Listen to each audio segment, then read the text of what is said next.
కల్వకుంట్ల కవితక్క రాజకీయాన్ని, కుటుంబాన్ని ఒక్కతాన్ని మిక్సీలేసి కలిపేసరికి ఏది కుటుంబమో, ఏది రాజకీయమో సమజ్‌గాక ఏదేదో మాట్లాడుతుంది.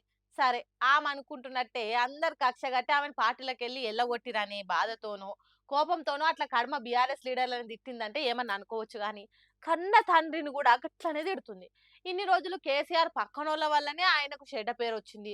అందుకే బీఆర్ఎస్ ఓడిపోయిందని ఏది పడితే అది, ఏడ పడితే ఆడ పబ్లిక్‌ల మాట్లాడి గులాబీ పార్టీ ఇజ్జత్ తీసింది. అది జాలతలేదో అక్కకు, లేకుంటే పార్టీలకెళ్ళి తీసేసింది ఇంకా ఇముడతలేదో గానీ బీఆర్ఎస్ పార్టీ అధ్యక్షుడు ఆమె తండ్రి కేసీఆర్‌ను పట్టుకొని "ఏం బీకిర్రు" అని మాట్లాడింది. కేసీఆర్ దేశ రాజకీయాలు చేస్తా అన్నాడు గదా! ఇగ అందుకే "అక్క, రాష్ట్రంలో ఏం బీకిర్రని దేశ రాజకీయాలు చేస్తారని" మాట్లాడిన మాటలు ఇప్పుడు సోషల్ మీడియాలో సొక్క తిరుగుతుంటే గులాబీ దండంతా అగ్గి మీద గుగ్గిలమైతుంది.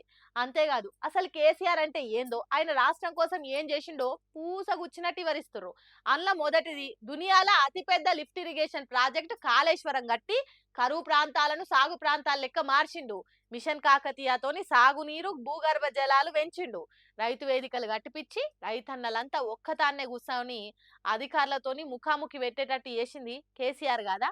దళిత బంధు ఇచ్చిన తొలి సీఎం దళిత కుటుంబాలన్నిటికీ పెద్ద కొడుకు లెక్క నిలబడ్డాడు.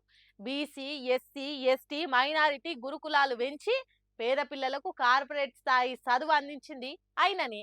టీఅబ్, ఐటీ పాలసీలు, ఇన్ఫ్రాస్ట్రక్చర్ తోని హైదరాబాద్ ను గ్లోబల్ ఐటీ హబ్ గా నిలబెట్టి ఇది హైదరాబాదా లేక వేరే దేశమా అన్నట్టు మార్చి పారేసిండు తెలంగాణను. ఇటు కుల వృత్తులకు ప్రోత్సాహం అని అన్ని వృత్తులకు సబ్సిడీలు, స్కీమ్స్ పెట్టి వాళ్ళకు బతుకుదారికి గట్టి భరోసానిచ్చిండు.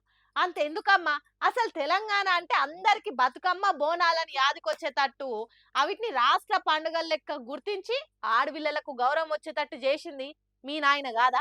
గవన్నెందుకక్క?